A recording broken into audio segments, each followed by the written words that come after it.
By the early 20th century, the U.S. had already implemented and removed a few central banking systems, which were swindled into place by ruthless banking interests. At this time, the dominant families in the banking and business world were the Rockefellers, the Morgans, the Warburgs, the Rothschilds. And in the early 1900s, they sought to push, once again, legislation to create another central bank. However, they knew the government and public were very weary of such an institution, so they needed to create an incident to affect public opinion.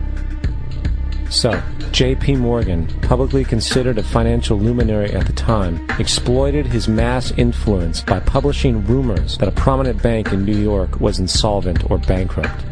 Morgan knew this would cause mass hysteria, which would affect other banks as well. And it did. The public, in fear of losing their deposits, immediately began mass withdrawals. Consequently, the banks were forced to call in their loans, causing the recipients to sell their property, and thus a spiral of bankruptcies, repossessions, and turmoil emerged. Putting the pieces together a few years later, Frederick Allen of Life magazine wrote, "The Morgan interests took advantage to precipitate the panic, guiding it shrewdly as it progressed." Unaware of the fraud, the Panic of 1907 led to a congressional investigation headed by Senator Nelson Aldrich, who had intimate ties to the banking cartels and later became part of the Rockefeller family through marriage. The commission, led by Aldrich, recommended a central bank should be implemented so a panic like 1907 could never happen again. This was the spark the international bankers needed to initiate their plan. In 1910, a secret meeting was held at a J.P. Morgan estate on Jekyll Island off the coast of Georgia. It was there that the central banking bill called the Federal Reserve Act was written. This legislation was written by bankers, not lawmakers. This meeting was so secretive, so concealed from government and public knowledge that the 10 or so figures who attended disguised their names when en route to the island. After this bill was constructed, it was then handed over to their political frontman, Senator Nelson Aldrich, to push through Congress. And in 1913, with heavy political sponsorship by the bankers, Woodrow Wilson became president, having already agreed to sign the Federal Reserve Act in exchange for campaign support.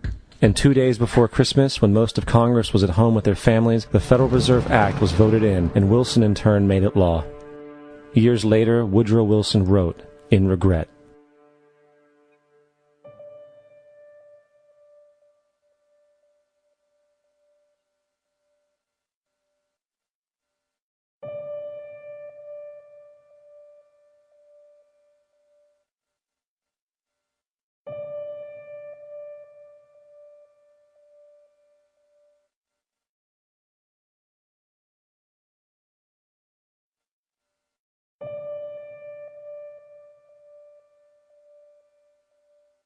Congressman Louis McFadden also expressed the truth after the passage of the bill.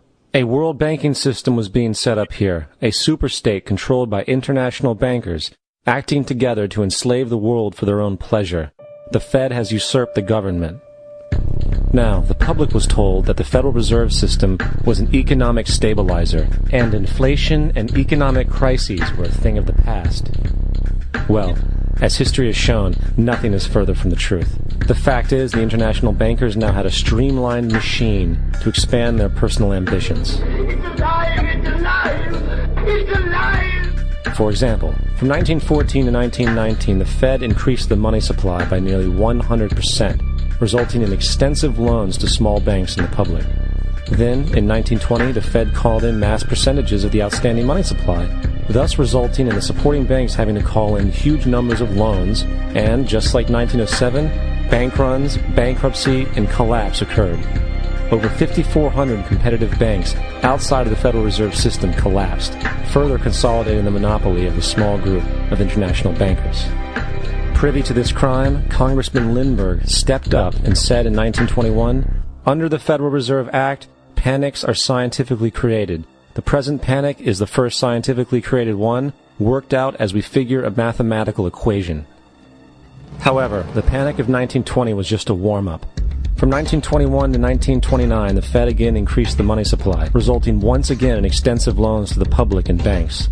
There was also a fairly new type of loan called a margin loan in the stock market. Very simply, the margin loan allowed an investor to put down only 10% of a stock's price, with the other 90% being loaned through the broker. In other words, a person could own $1,000 worth of stock with only $100 down. This method was very popular in the roaring 1920s, as everyone seemed to be making money in the market. However, there was a catch to this loan. It could be called in at any time and had to be paid within 24 hours. This is termed a margin call, and the typical result of a margin call is the selling of the stock purchased with the loan.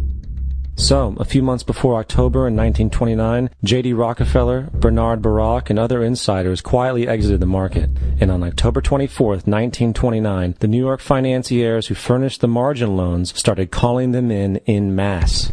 This sparked an instantaneous, massive sell-off in the market, for everyone had to cover the margin loans. It then triggered mass bank runs for the same reason, in turn collapsing over 16,000 banks, enabling the conspiring international bankers to not only buy up rival banks at a discount, but to also buy up whole corporations at pennies on the dollar. It was the greatest robbery in American history. But that didn't stop there. Rather than expanding the money supply in order to recover from this economic collapse, the Fed actually contracted it, fueling one of the largest depressions in history. Once again outraged, Congressman Louis McFadden, a longtime opponent of the banking cartels, began bringing impeachment proceedings against the Federal Reserve Board, saying of the crash and depression, it was a carefully contrived occurrence. International bankers sought to bring about a condition of despair so that they might emerge the rulers of us all. Not surprisingly, and after 2 previous assassination attempts, McFadden was poisoned at a banquet before he could push for the impeachment. Now, having reduced the society to squalor, the Federal Reserve bankers decided that the gold standard should be removed. In order to do this, they needed to acquire the remaining gold in the system. So, under the pretense of helping to end the Depression, came the 1933 gold seizure. Under the threat of imprisonment for 10 years, everyone in America was required to turn in all gold bullion to the Treasury, essentially robbing the public of what little wealth they had left. And at the end of 1933, the gold standard was abolished. If you look at a dollar bill from before 1933, it says it is redeemable in gold. You look at a dollar bill today, it says it is legal tender, which means it is backed by absolutely nothing. It is worthless paper. The only thing that gives our money value is how much of it is in circulation. Therefore, the power to regulate the money supply is also the power to regulate its value, which is also the power to bring entire economies and societies to its knees.